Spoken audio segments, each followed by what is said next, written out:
My name is Serena and welcome back to my channel. Thank you guys so much for watching my video today. Please like, comment, and subscribe so I can grow this channel and so I can provide young adults everywhere with more financial education. Please also watch my other videos if you have not yet. Thank you so much.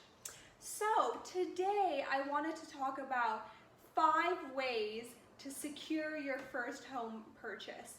I wanted to talk about this because I have found in my personal life that my friends who are millennials, none of them have a clue how to purchase their first home. How are any of us supposed to become homeowners if nobody even knows the basics of what somebody has to do to purchase their first home? I'm stunned. I talk to my friends all the time and I'm like, you have to do this, you have to do this. And they're like, oh my God, I had no idea. I'm like, how do you not have any idea? You can't rent for the rest of your life. You have to purchase your home. You can't expect your parents to buy you a home. That's your responsibility. So today I am here to tell you guys the 5 easy steps to secure your first home purchase. So let's get started. Number 1, you need to calculate your purchase price budget. This is the amount you can purchase with your annual income. To calculate this, unfortunately, we're gonna need some math, and as I say, money equals mathematics. If you wanna be financially wealthy, you gotta do some math. So follow along with me. In order to get your budgeted purchase price, you need to know 2 things. 1, the banks only allow 1/3 of your income to be considered the income going towards your mortgage. And secondly, for every $1 million worth of mortgage, it's $4,000 worth of mortgage payments per month. So listen, this is how we calculate it. I'm going to calculate it based on a $50,000 per year income, which is the average income here in Canada. So what we need to do is multiply $50,000 by 0.3, by 1/3. That's going to give us $15,000 per year. Now we need to divide that by 12. That's going to give us $1,250 per month. That is how much we can afford to give to our mortgage. $1,250 per month. Now we can get the purchase price from here. We need to divide 1,250 by 4,000, which gives us 0.3125. Then we multiply 0.3125 by 1 million, giving us a purchase price of $312,000. That is your maximum purchase price on a $50,000 a year annual salary, and that's gross, not net, gross. So remember, number 1, figure out your purchase price before you do anything else. Number 2, figure out the deposit required. So deposit is 2 steps. One is $5,000 for every $500,000 minimum, 5% on every $500,000 minimum, and then 10% minimum on anything over $500,000. So if you have a $800,000 purchase price, it's 5% of $500,000 plus 10% of $300,000, which is the remaining after $500,000. So what does this mean on a $300,000 house?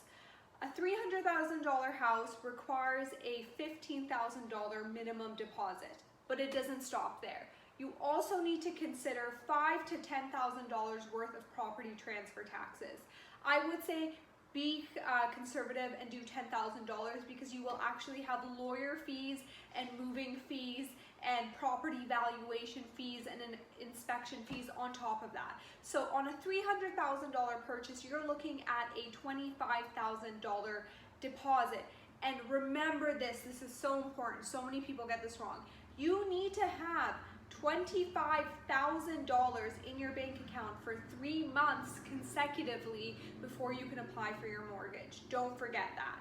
Number 3, So now you know your purchase price budget, now you know the deposit you're required. Next step is make a financial plan for yourself for the deposit, which means you need to figure out a way to get this deposit, and it's not gonna happen overnight. Nothing worth anything, I say this over and over and over again, happens overnight. So if you need $25,000, you gotta do at least $700 a month for 3 years to have this $25,000.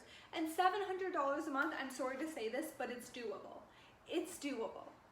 That means no vacations, no going out, no eating out all the time. It really is gonna mean you cutting back, or you even spending time having a side job to make the $700. It's gonna be hard, but guess what? Once you purchase your first home, you can do all the stuff that you missed out on and become wealthy on top of it, because now you're paying your own mortgage. Now you're building your own equity. You're not paying somebody else's mortgage and making them rich. You're making yourself rich and you're living the life you want. So a 3-year sacrifice is not that big. What do they say? They say, people who are successful live their lives for a few years the way people won't, so they can live the rest of their lives the way people can't. Always keep that in mind. 4. So now we have our budgeted purchase price, we have the deposit required, we have a plan to acquire the deposit for ourselves. Now we need to look at our work history and our credit history. Banks will give you a mortgage based on a 2-year stable consecutive annual salary of for the $300,000 is $50,000 or higher. So you need to have a stable annual salary at the minimum point or higher for a minimum of 2 years for the banks to even consider you. So that means you need to stay at pretty much one job for 2 years before the banks even consider you.